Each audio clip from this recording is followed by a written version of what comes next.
Hey guys, before we start the show, can you feel something changing in the air? It smells a little different when you walk outside. It's getting, maybe in some parts of the country, we're getting a little colder out. You know what that means? It means it's football season. It's coming upon us, and maybe not all libertarians love football, but it's okay to love football. It's okay to need a distraction from the craziness that we all have to deal with in today's modern world. And what we do on Lines of Liberty, we have a great bonus show called Degenerate Gamblers. Myself, Brian McWilliams, and Rico, we go through our weekly bets every week. We have a league that we have with our Pride members where we're competing against each other. You can get into that. You can get involved in that if you want to. And we have a show every week, too, of course, where we're talking about those bets and games and telling old college stories. It's a really, really freaking awesome show. But on top of that, we've teamed up with an awesome sponsor, Football Insider Edge, and we're going to bring you a deal. Now, these guys are bringing great content. They have a great community, awesome research. And what we're offering with them is, as supporters of this show, they are currently offering you a 20% discount on any of their monthly or full season plans on their website. Just go to footballinsideredge.com and use code LION in checkout to take advantage of this discount today. Doesn't matter if you're just a fantasy football player, if you're a DraftKings or FanDuel, or if you're a degenerate gambler, if you like to bet on every single game. These guys have the content for you to take your gambling, to take your fantasy football to the next level. Check out footballinsideredge.com and use code LION at checkout to get a discount on a monthly or full season package today. We are born free, and we will die free. The time in between, though, that's complicated. In that time, governments, institutions, and our egos will limit our ability to find true freedom in this life. These are real stories of real people overcoming the odds, persevering in justice, and unlocking their potential. Welcome to Finding Freedom. Here's your host, John Oderman. Today on Finding Freedom, we welcome back to the show Joe McGhee. If you remember way back on episode 263, Joe was on the show and he was talking about how he had filed suit over enforcement of mask mandates against the Mayor of Flagstaff. And maybe we'll get an update about what happened with that as well. But since that point in time, some crazy things have happened. Joe ended up spending some time in jail. We'll get into maybe a little bit of the details of that, but because it's an open case, he can't talk about it a lot. I think we can say, because it's out there and it's out there on a GoFundMe to help to raise money for his legal defense. What ended up happening is his ex-wife, who was set to lose custody of their son, filed a false police report against him, and that led to his stay in jail, which is still an open case, as I said. And Joe has filed suit, and we'll talk about that. So, Joe, welcome back to Finding Freedom. Thank you. Glad to be here. Yeah, man. So, not crazy story from my end. The crazy story's on your end, but just to let you know how I found out that you were in jail. I got a Twitter ban. I think it was like a month, 30 days, something like that. And so I come back from that. This is, I don't know, I guess sometime in, I don't even know the months anymore. It was a few months ago. And I come back and I'm looking at, I see a tweet come up from your Twitter handle, and it's your mom talking about, what's happened, and you're now in jail. I'm like, what the heck did I miss? What the heck happened here? So I ended up, after a little while and kind of reading back in your timeline, I ended up messaging her. We were going to try to do this, through the jail telephone system, but that didn't end up working out. So you ended up getting out, and here we are. So just to give you, I guess, some time here, bring us up to speed. What's happened over the past several months? Well, on June 8th of this year, when I was at the Coconino County Courthouse, I was filing an emergency motion for custody of my son. That was based on some evidence that I had obtained that my ex-wife was, again, neglecting my son My ex-wife had been found by the Arizona Department of Child Safety in 2019 to have engaged in serious neglect of my son that resulted in him sustaining life-threatening injuries. Basically, Wow. he was left unsupervised when he was 3 years old. He was left unsupervised in his bedroom with the bedroom window open. This was a second floor, and there was a toy box or something underneath the window, and he climbed onto it, and then he fell out of the window. He fell 12 Oh my feet. God. And it's really a miracle that he survived, because below this window were just almost boulders, like large rocks. There was just a tiny patch of grass under there, and that's where he fell. He did suffer concussion. He suffered an eye injury. Obviously, he had facial lacerations and contusions all over. But after that, the Department of Child Safety investigated, and they were able to substantiate a finding of serious neglect against my ex-wife related to this. At the time, my son fell out the window. She told the investigator that she was sleeping. There's more to the story than that, but I don't really want to get into that. Sure. Basically, so after that finding of neglect, after I found out about that, I filed a petition for sole custody of my son because we had shared custody after our divorce. So I filed a petition for sole custody. And the reason that I filed that petition, the reason that I stated for filing that petition, second reason, was the finding by DCS of serious neglect. And that alone would have been sufficient for me to have sole custody. So that proceeding, it took a really long time because COVID slowed everything down. Basically, we were set to go to trial on my petition on July 19th. And June 8th, like I said, when I was at the courthouse filing an emergency motion for sole custody, I was approached by a Flagstaff police detective and police officer who informed me that I was under arrest for stalking. I was taken to the police station. I was interviewed. I was booked into the Coconino County Jail, and for the first 2 weeks, I was held in the COVID quarantine.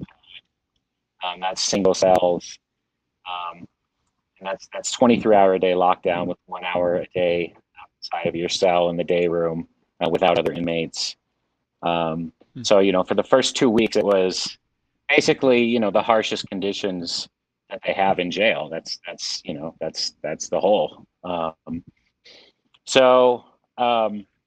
Around, I want to say around day 12 or so of quarantine, I had some issues with my neighbor in the neighboring cell. He would make noise all night long, and I couldn't get to sleep. And I know that there are like jail rules and stuff like that, and you don't snitch or whatever. And it's like, dude, I don't care about that. So I told him to keep it down. I was trying to sleep, and then it just sort of snowballed. And it turns out that he was a member of a jail or prison gang or something, and he had multiple other associates in that jail. And so he and some other inmates were actually overheard plotting on my life, just because of that little confrontation that we had over him being loud. So the jail got word of this, and then I was after COVID. Well, I was moved to a different quarantine pod for 4 more days, and then after quarantine, I was just taken to maximum security. Maximum security in the hole, and that's where I spent the entire time. The rest of the time, my detention. So what was your entire time in detention? 98 days. 98 days. So I ended up spending from late June until September 14th. I spent that time in the hole in the disciplinary pod. I thought it was kind of fishy that I was getting in trouble for what these other people had done. But it is what it is. So I spent the entire 98 days on 23-hour-a-day lockdown in my cell. Wow. And yeah, yeah. And for the first, I want to say for really the first half of it, it was awful. It was just so bad. You only have 1 hour a day to make your phone calls. You don't get to choose when your hour out is. It might be they might let you out of your cell at 7 a.m, or they might let you out at 8 o'clock at night. There's no way to schedule phone calls with people. During that hour, that's your time to shower, clean your cell, contact whoever you want to contact, and then after that hour is up, you're back in your cell. So when you were in your cell, what did you have in your cell?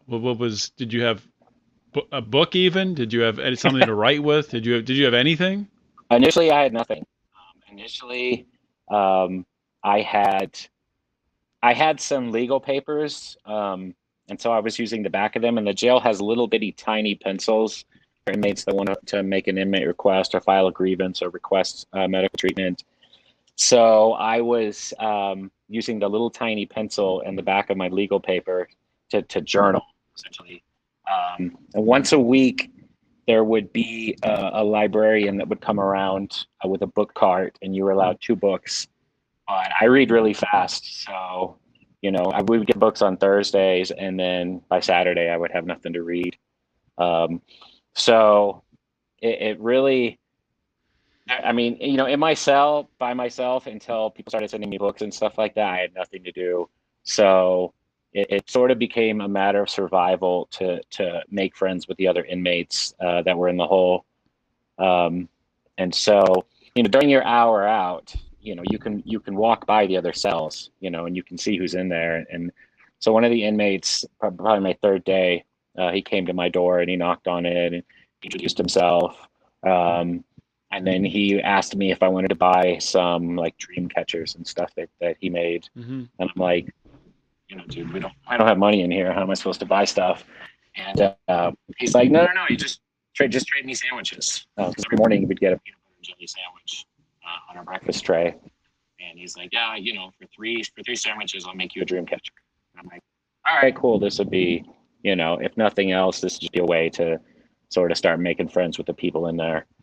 So we made friends pretty quick, and then I found out he was in there for first-degree murder. And I was like, at first, I was like, oh, I'm just not going to talk to this guy anymore, whatever. But I realized that really wasn't fair, because I was in there technically for domestic violence. So, someone could judge me and say, I'm a domestic abuser. And I had the red wristband and everything. I mean, I was highest classification, maximum security, based on this charge. But I gave the guy a chance, and we ended up becoming friends. And the thing about where I was held, it wasn't permanent holding for anybody but me and one other guy who was on the upstairs tier.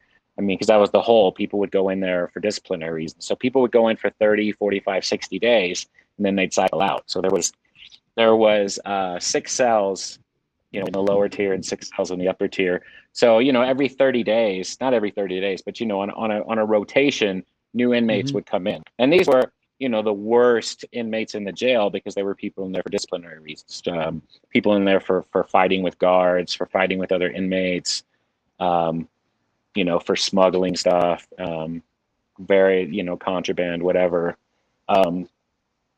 But the funny thing is that I made a lot of friends in there, and the friends that I made were, they were pretty G. They were no joke. I mean, one of my friends in there was in there for he was part of a multi-state armed robbery ring. They would do takeover robberies of jewelry stores and pawn shops and stuff like that. And this guy was also a fake lawyer.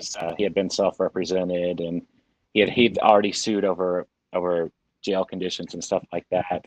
So he ended up giving me a bunch of law books. So towards the end of my stay, I had because I was writing my at one point I was writing I was writing my own brief, so I was handwriting motions because I fired my attorney because he was useless. Your I was handwriting videos, motions. your video's freezing up a little bit there. Okay, I think we're good now. Just kind of cut out for a second. So yeah, I ended up making a lot of friends. I know it sounds weird, to make friends with people in jail, and not only that, people who are the worst of the worst. But after you look beyond someone's charges and you just judge them based on who they present to you and your feeling about them and just interactions with them, you realize that a lot of people that are in jail are in there not because they're evil, horrible people, but because for some reason they made very bad decisions. And, a lot of us make bad decisions all the time. Some of us make bad decisions that are illegal and don't get caught. Well, I'm not saying me, but, like people commit crimes all the time that they don't get caught for. Yeah. I mean, the average person, they're not, a lot of these things should not be, against the law, but the average person commits 3 felonies a day, according to Harvey Silverglate. So, right. Yeah, people make dumb decisions. But some people get caught for it. Other people don't get caught for it. But right. Yeah. So, I made a bunch of friends. My best friend now is someone that I met in there. He's being sentenced on Friday to 38 years. I'm going to speak on his behalf. I'm going to speak on his behalf at his sentencing because, a lot of these guys have been held in here for 2.5 years because of COVID. It's just been, that's how long it's taken to go to trial and get a sentence and stuff like that. But, at some points, when I was in there, I had to lean very heavily on those guys for support because it's like, I miss my son who I wasn't able to see at all. I still haven't been able to see him. I've never been to jail before. I'm in solitary confinement. My only human contact is with guards or with inmates, behind the cell door during my hour out or during their hour out. So when you're in a situation like that, it's just basically you make the best of what you have, and if you've got people there that you can talk to, and that you get along with, and you use that. Mm-hmm. It doesn't matter why they're in there. It's like that's your support system. The 1 hour a day that you have to make phone calls is not your support system, because the people on the outside, as much as they want to be helpful and understand what you're going through and stuff like that, you just can't. You really can't. It's not anything that being in there, I'm just like, I can't believe I'm in here. I can't believe I'm in here facing 5 years in prison. And it's scary because you have no control. The guards run your life. You eat when they tell you to, you go to sleep when they tell you to, whatever it is, what it is. And it's not a situation where you like did something and then you had a time to think, oh crap, what happens if I end up going to prison? You're totally blindsided by this, not expecting it, and all of a sudden you're thrown in a cell. Like that's insane. Well, originally I was charged with class 3 felony stalking, which is under Arizona law. That's stalking where the victim it believes that they're going to be killed. And so that was my original charge. And that's up to 5 years, I think, is what you can get for that. On June 16th, the case was submitted to the grand jury, and they indicted on class 5 stalking, which was just emotional distress stalking. So, even the grand jury knew. I don't want to get too much into it, but no, you don't have to. I don't want to. Yeah, there's no case. There's no case. Mm-hmm. But even after being reduced to a class 5, it's like, okay, well that's still 2.5 years. Really, that's a long time. Yeah, that's a long time. Now, would they count your 90 some days served towards that? That would have been counted in as time served. And then whatever time it would have taken waiting for trial and stuff like that all counts. So if I had not bonded out, for some reason it went to trial and I was convicted. I probably would have only ended up doing 4 or 5 months because I would have done, a year and a half in county jail. But it's like, I don't want to do a year and a half in county jail. I don't want to do any time in county jail. I don't want to do any time in state prison. Hold on one second. Yeah, totally understand that. All right, guys, I want to take a quick break in the show today to tell you about a great new sponsor that we have, iTrustCapital. If you're someone who maybe has an old 401k that you moved into an IRA somewhere, when you left a job, you just have the money sitting there. What do you do with it? Try to invest in stocks, whatever other bull crap out there. What if you could invest that money in crypto? Invest it in physical gold and silver? Well, you can do that with iTrustCapital. But with iTrustCapital, you have the tax benefits of an IRA while trading in crypto assets. And on top of that, like I said, you can also have access to buying physical gold and silver into your account. It's amazing. If you sign up using promo code LIONS at iTrustCapital, you'll get the first month free. Now, iTrustCapital is safe and secure. They are backed by Coinbase Custody and Curve to secure clients' digital assets. And they have 320 million of insurance to make sure your funds are safe and secure. On top of that, they are trusted. They have 1,300 reviews on Trustpilot, and they are 100% transparent in their fees, which, I can't really say that about all other IRA providers. Now, whether you're holding your assets long-term or you want to buy and sell with the market, iTrustCapital's IRA gives your account, or provides the account, the lowest transaction fees for buying Bitcoin or other digital currencies. As an iTrust client, you'll be able to log into your account, make trades 24/7, trades execute in real time, and settle in seconds. They offer more cryptocurrencies than any other crypto IRA provider out there, and they're adding more all the time. Go to iTrustCapital.com, use promo code LIONS for your first month free. So, I don't know if this is connected at all, or maybe you don't want to comment on it, but do you think at all the way that you were treated had anything to do with the mask mandate? Yeah. Yep, I know exactly where you're going with this. So check this out. So the mask lawsuit, the Arizona Supreme Court considered it. They did not accept jurisdiction, but in the order they specifically said that I can file it in Superior Court and start at the bottom, because I went straight to the Arizona Supreme Court. I didn't start in Superior Court, which is allowable, but it's a very high burden to take the case directly to the Arizona Supreme Court. So they told me, you can refile it in Superior Court. A couple weeks after that, though, the governor rescinded the executive order that allows cities and counties to create mask orders. So I waited for a little while to see what the city was going to do, see if they were going to rescind their mask order, and they refused. So their mask order is still up, and it's an open violation of the governor's executive order. On I want to say it was May 5th, I called the mayor's office and I told them that I was intending to refile the mask lawsuit in Superior Court. And I asked, for someone to call me back and see if we could come to some kind of agreement as to when, this mask order is going to end so that I don't have to file suit. I got no call back. But a few days later, this is when this case appeared on the detective's desk, because my ex-wife made the false report. I guess I shouldn't say false report because that's slanderous. My ex-wife made her report on February 11th, and the police department did nothing about it until the beginning of May, right after I called the city, when all of a sudden this case drops on the detective's desk. Because there wasn't any evidence in the report. There was nothing. Yeah.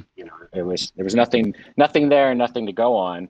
But I called the city and I say, look, I'm gonna file a suit again. And then all of a sudden, this case is back on, and now it's on the detective's desk. Now they're talking about getting search warrants and all this other stuff. And I have spoken with a lot of attorneys that I've met on Twitter, and attorneys out here since I've been out. And all of them but one said it looks very much like, this whole arrest, indictment, prosecution was politically motivated, because I was held on $50,000 bond, and the Arizona bond is not like other states. So in other states, you get a 50,000 bond, you go to a bondsman, you pay 10%, you pay $5,000, you get out. That's not how it works in Arizona. So Really? my bond equivalent for other states was $500,000. That's what it would have been in California, because a 500,000 bond is you're paying 10% to the bondsman, so you're paying $50,000. My bond was basically $50,000 cash. And so, I had no violent priors. I had no felony priors. I had never made any threats against my ex-wife ever. There was not even an allegation that I had made threats, other than threats of legal action. I mean, that was the only threats that they articulated was threats of legal action. And so, I mean, I have 2 minor misdemeanors in my record from more than 20 years ago. That's the extent of my criminal history. I've lived in this town for 8 years, employed full-time as a paralegal. My family's here, my mom's here, and $50,000 is what they put my bond at. And the funny thing is when I was in jail, I attended a bond, because in jail you do in custody hearings. So you're sitting there with all the other inmates while they do their hearings. And a guy that robbed a gas station, saying he had a bomb in his backpack, had a standoff with the police, and then resisted arrest, got a $10,000 bond. Jeez. And it's, yeah. And I have his name. I have his name written down, because I'm going to reference this, in my upcoming litigation related to this. But I mean, it was pretty obvious that it was politically motivated, because, all of the timeline and the circumstances and just, the detectives literally fabricated evidence. I mean, it's provable. I can prove that they fabricated evidence. And it's like, why are you going after me for this? Why are you coming down with the hammer of Thor, with 50,000 bond and seeking class 3 indictment and all this other stuff for a case that they sat on for months and did nothing about? Well, it's pretty obvious. Right. If it was really, a potentially, violent situation, if your ex-wife was in fear for her life, why are the cops just sitting there doing nothing? Exactly. They never advised her to get an order of protection. They never advised her not to have custody exchanges alone with me. They never. And you had several or a couple custody exchange. I guess maybe we shouldn't talk about this. I'm getting into the case. Yeah, shouldn't do that. Sorry. No, I'll say we had months and months and months of custody exchanges, without any police present. You can request a civil standby, of the police during custody exchanges, but there were none. There just never happened. And it's pretty obvious that based on those factors, there never was any fear. I will say this, because it's going to be a matter of public record. So one day after my ex-wife filed her police report,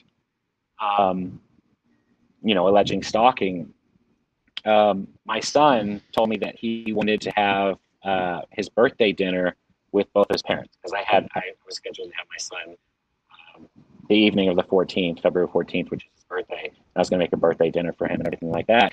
And he told me that he wanted myself and his mother there. And so I said, I'm fine with that, but I don't think, that's up to your mom. So I reached out to her and I said, our son wants to know if you want to come to his birthday dinner that I'm making. And she's like, sure, I would love that. But she said, but I am trespassed from your home. I had her trespassed from my home a year before because she showed up uninvited and wouldn't leave. So I had to have the police trespass her. So I agreed to waive the trespass, and then she came over. We had dinner February 14th. My son had his cake, and I cooked and all that, and then she left. And that was, 3 days after she filed the stalking report. And it's like, Wow. it's very clear that you are not afraid of me and that you have no reason to be afraid of me, because, a reasonable person doesn't say, I'm terrified of being killed by this person. Let me go to their house alone for dinner. Right. It just doesn't make any sense. But yeah, I kind of got off track there. I'm sorry. Yeah. No, that's fine.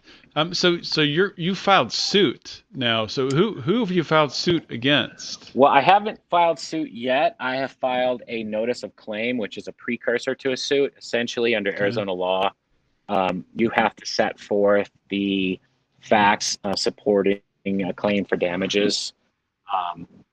What happened, why you're entitled to damages, what rights were violated. And so I did that, and I am alleging, and I think you'll like this. I'm alleging violations of my First, Second, Fourth, Eighth, and 14th Amendment rights. This is really interesting. One of the reasons, so the First Amendment claim is based on retaliation. So I'm arguing that I was indicted for making threats of legal action against my ex-wife, and courts, Supreme Court, appellate courts have held over and over and over that threats of legal action are protected speech. You are allowed to threaten legal action against somebody. You're allowed to say, I'm going to sue you, or if you don't do this, I'm going to sue you. That is protected speech, because a lawsuit is a per se petition for redress of grievances. That's what it is. It's right there in the First Amendment: petition the government for redress of grievances. That's a lawsuit. So I'm arguing that I was retaliated against for exercising my First Amendment right to threaten legal action, because the detectives, at the grand jury, they talked about how I made all these threats to my ex-wife. And the grand jurors were asking them, well, what were the nature of the threats? And the detectives finally admitted, well, they were just threats for legal action. And the grand jurors again are like, so there were never threats of violence? And they're like, well, no, the reports don't show any threats of violence. So, I was indicted in retaliation for exercising my First Amendment right. In the probable cause affidavit for my arrest and in the testimony before the grand jury, the detectives alleged that I owned a lot of firearms, and that this constituted a threat to my wife. So I'm arguing Second Amendment claim as well, Second Amendment retaliation. I have the right to own guns. You can no more use my lawful gun ownership when it's unconnected to any threats or any violence or anything illegal. You can no more use that to secure an indictment than you could say I'm a Muslim or I'm a Jew. It's the same thing. You cannot criminalize constitutionally protected activities, and that's exactly what they tried to do. He made threats. He owns guns. And it's like, I made legal threats. I all my firearms are legal. I'm not accused of any firearms related activities or even violent activities. Fourth Amendment is obvious on the fabricated evidence. I won't get into that too much right now. It's pretty complicated. Eighth Amendment, excessive bail, because the detective fabricated evidence and specifically requested a high bond amount and that I be kept in custody. And there's case law that says when the police improperly influence the bail decision of a judge, that they are liable for Eighth Amendment, Eighth Amendment violations with regard to bail. So I'm alleging that. And then 14th Amendment is sort of the catch-all. It covers depraved indifference, reckless conduct and violating rights, constant shocking behavior, and all of that was all of that.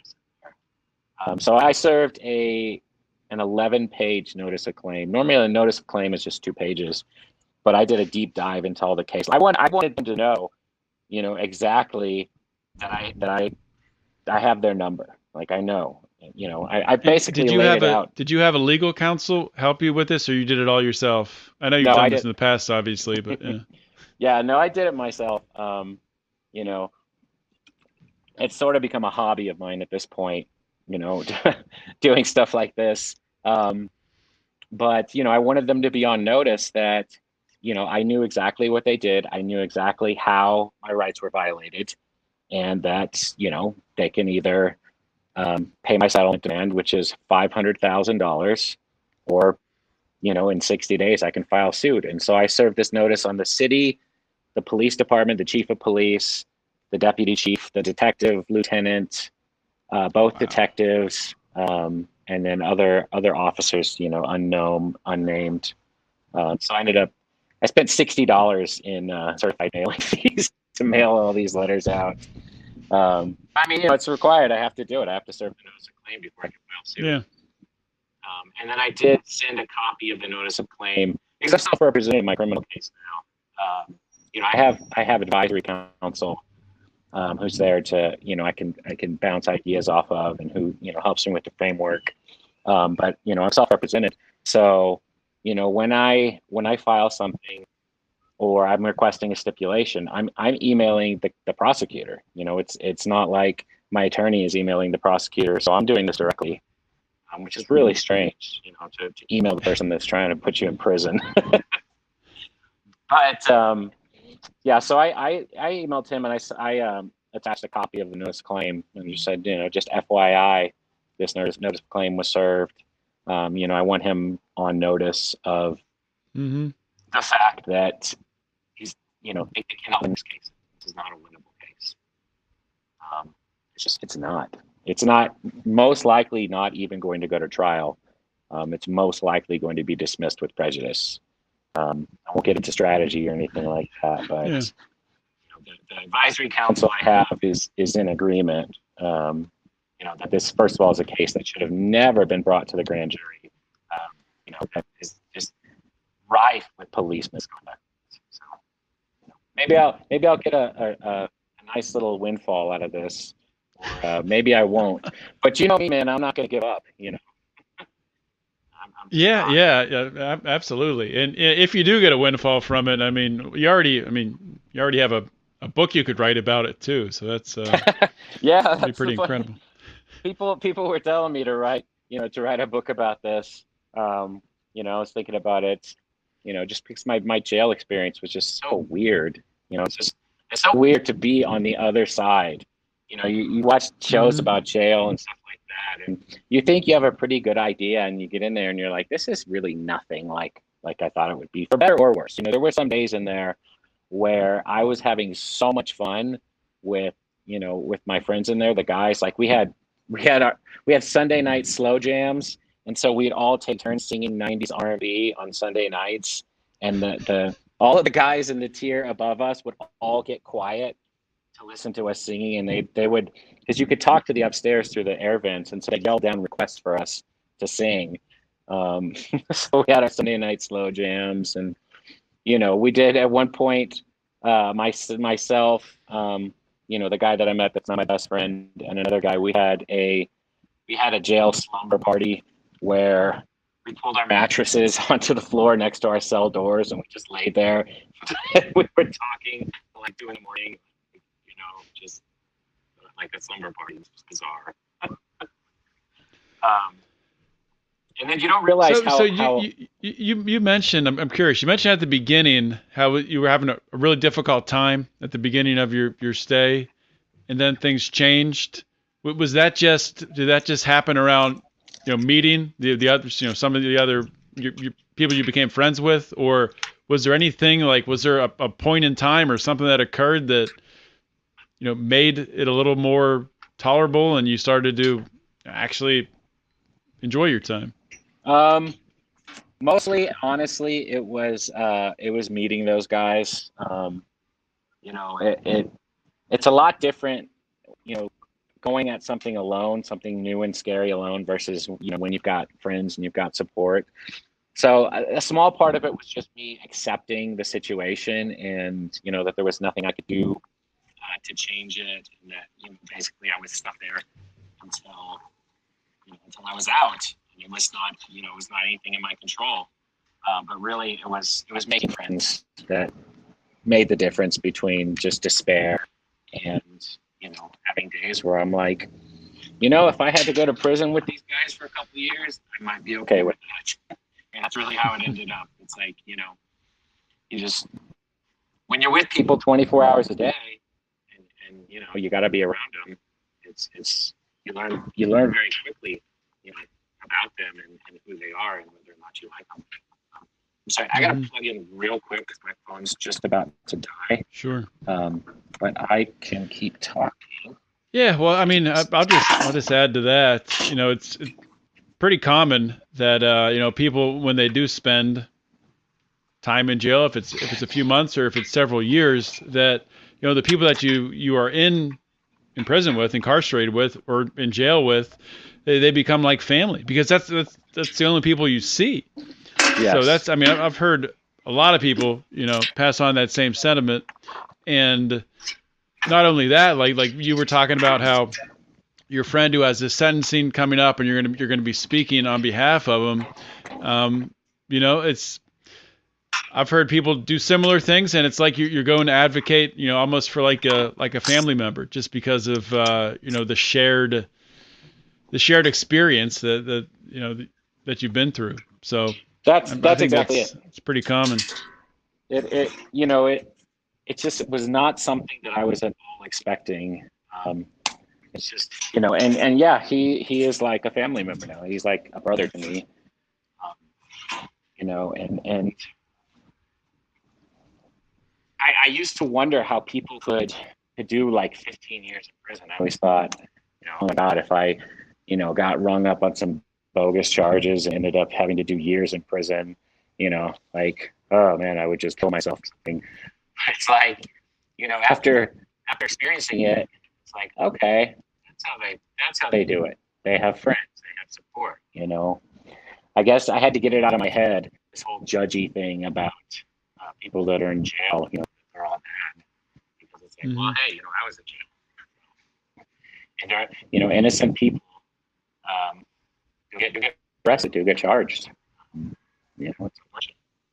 Yeah, and even like you said before, even people who aren't innocent make a mistake. That doesn't mean that everything about them is bad. It means they made a mistake. Maybe they did one bad thing, or did something one time to harm someone. It doesn't mean that their entire character or personality is now bad. Exactly. So I will offer this caveat though. I did not extend that courtesy to people that were in there for child molestation. True. Yeah. There's a line on that. Yeah, there was a guy in the upstairs tier, and he was in there for a child molesting, and as soon as I found out about that, I was like, well, that guy can go to hell. I'm not talking to him. I don't, whatever. That he was pretty much shunned anyway by all the other inmates. He was threatened all the time, and I don't agree with like beating people up in jail to exact vengeance, because it's supposed to be the purpose of the justice system, but on some level, it's like, yeah, I do see where you're coming from. It's a disgusting thing, and it's not something that I can say, well, you made a mistake. I just, that's a whole nother topic for another time.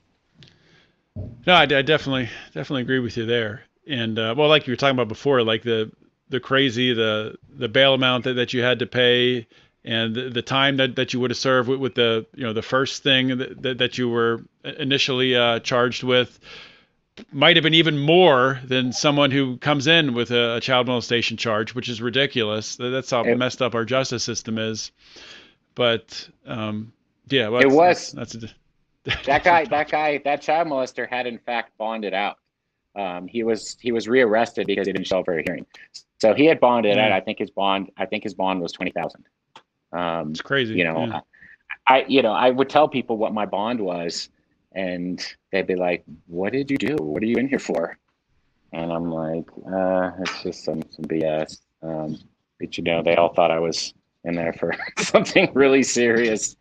So that might have been some of the respect that I got from the other inmates, because a lot of inmates they don't talk about their charges, and the ones that do are usually the ones that are bragging about it. You're just like, well, I don't know why you're bragging about this. Like, dude, you got caught, first of all. Second of all, you're going to prison for a long time.